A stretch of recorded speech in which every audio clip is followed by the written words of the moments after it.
Queridos irmãos, é uma grande alegria podermos estar aqui mais uma vez para juntos fazermos uma reflexão sobre mais um tema do nosso Evangelho. Vamos falar hoje, vamos refletir hoje sobre a misericórdia.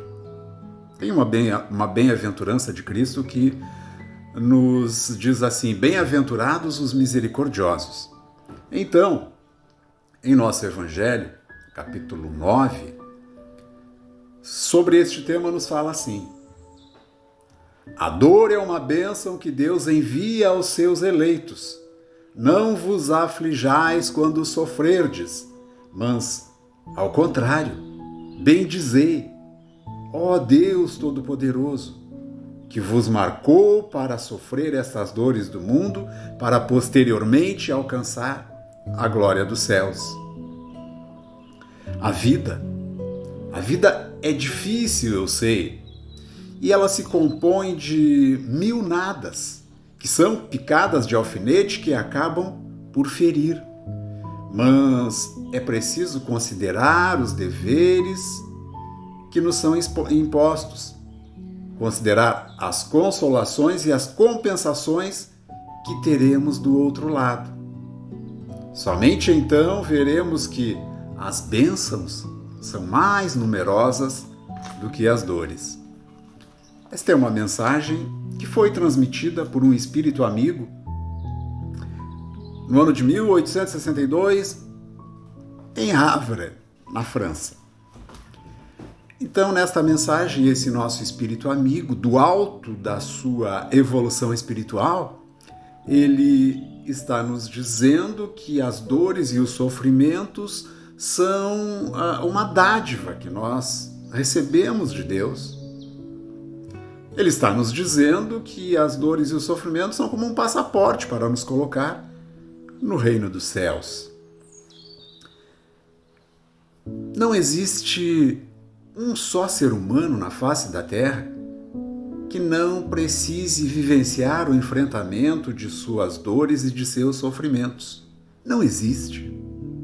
Aqui neste mundo, todos nós sofremos. Não existe uma pessoa que não vai enfrentar essas dores e esses sofrimentos, e a partir daí, desta constatação, muitas pessoas se questionam: poxa, será então que viemos a este mundo para sofrer? Não viemos a este mundo para sofrer, viemos a este mundo para evoluir espiritualmente. Só que evolução pressupõe vencer etapas, pressupõe desafios, passar por provas, vencer provas. Estamos em um mundo de provas. Apesar de já estarmos em um tempo de transição nesse nosso mundo, nós ainda temos aqui muitas provas, e destas provas, aquela que nos apresenta o maior grau de dificuldade é quando nos deparamos de frente para combater o mal.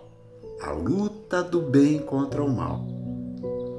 O bem, neste mundo nosso de transição, ele já está elaborado em maior parte dos habitantes aqui da Terra. Maior parte dos espíritos aqui encarnados, mas ainda tem uma minoria onde o mal se mantém. E o mal está ali e tem muita força. E é por causa dele que advêm os nossos sofrimentos. É neste mundo, é neste cenário de dores e sofrimentos, onde o mal está presente, que o nosso Criador quis que nós viéssemos para fazer a nossa caminhada de evolução espiritual. Portanto, é aqui o lugar que nós tínhamos que estar. E quando pensamos em evolução espiritual, logo nos vem à mente aquele espírito mais evoluído que aqui neste planeta já pisou: Jesus Cristo. Cristo, em sua passagem aqui pela Terra, ele, após os 30 anos de idade, iniciou a sua caminhada de evangelização. E certa vez ele, andando com seus apóstolos, passa pelos arredores de uma pequena cidade chamada Cafarnaum, e ali havia uma colina, um monte, e eles pararam para descansar. Este monte existe até lá até hoje. Chama-se Monte Eremos. E ali então pararam para fazer um descanso e logo a notícia de que Cristo estava ali espalhou-se pela região. Não demorou muito para encher de pessoas ali naquela volta. As pessoas queriam estar ali para ver, para ouvir, para falar, para tocar em Jesus. E Jesus, vendo aquela multidão à sua volta, então ele percebeu que era o momento de ele se dirigir a eles e começar a fazer a sua pregação. E assim o fez. E aquela pregação de Jesus ficaria conhecida como o mais famoso discurso que ele já fez aqui na Terra e que nós conhecemos como o Sermão da Montanha. E neste Sermão da Montanha, Cristo nos fala, dentre outras coisas, das 9 bem-aventuranças. Bem-aventurados os aflitos, bem-aventurados os humildes. Estas 9 bem-aventuranças vieram para complementar os 10 mandamentos trazidos por Moisés, ainda lá no Antigo Testamento. Os 10 mandamentos trazidos por Moisés chegaram para a humanidade assim num tom de austeridade.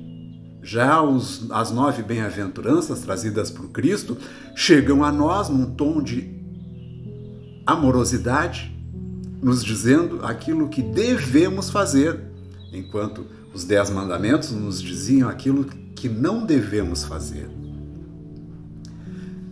Dentre essas 9 bem-aventuranças, temos essa de hoje, que é a nossa reflexão: bem-aventurados os misericordiosos. O que significa isso? A palavra composta bem-aventurados significa felizes. Misericordiosos, cordes, coração, misere, compaixão, clemência.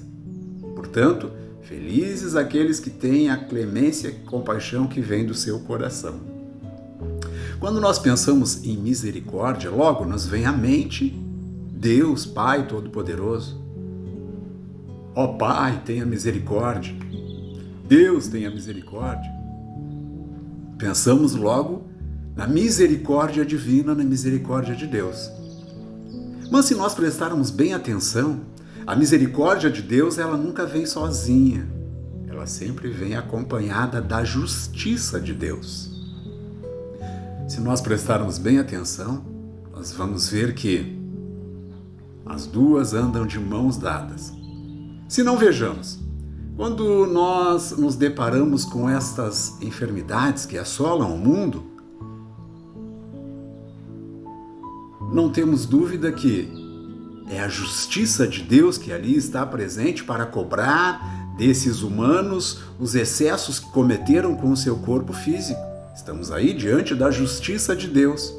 No entanto, não faltarão cientistas, milhares de cientistas debruçados sobre seus tubos de ensaio dia e noite, buscando fórmulas medicamentosas para amenizar estas enfermidades. Centenas de milhares de médicos, enfermeiros e profissionais da área da saúde também trabalhando para amenizar a dor do sofrimento dessas enfermidades. E nós temos aí a misericórdia de Deus através dos seus intérpretes. Quando nós vemos essa gente que saqueia os cofres públicos, tirando dali recursos que são muito importantes para a alimentação, para a saúde das criancinhas, para a educação, já falamos, para ajuda a famílias necessitadas, em geral, saúde, educação,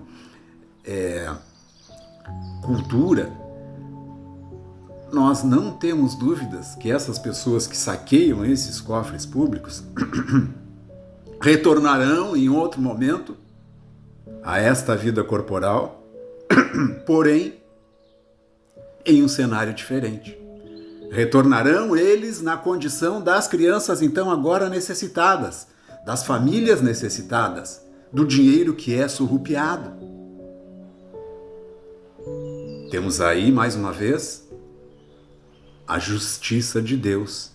No entanto, não faltarão espíritos bons que vão se reunir em grupos de doações, em grupos de WhatsApp, em ONGs não governamentais para levar auxílio e ajudar estas pessoas que estão em necessidade.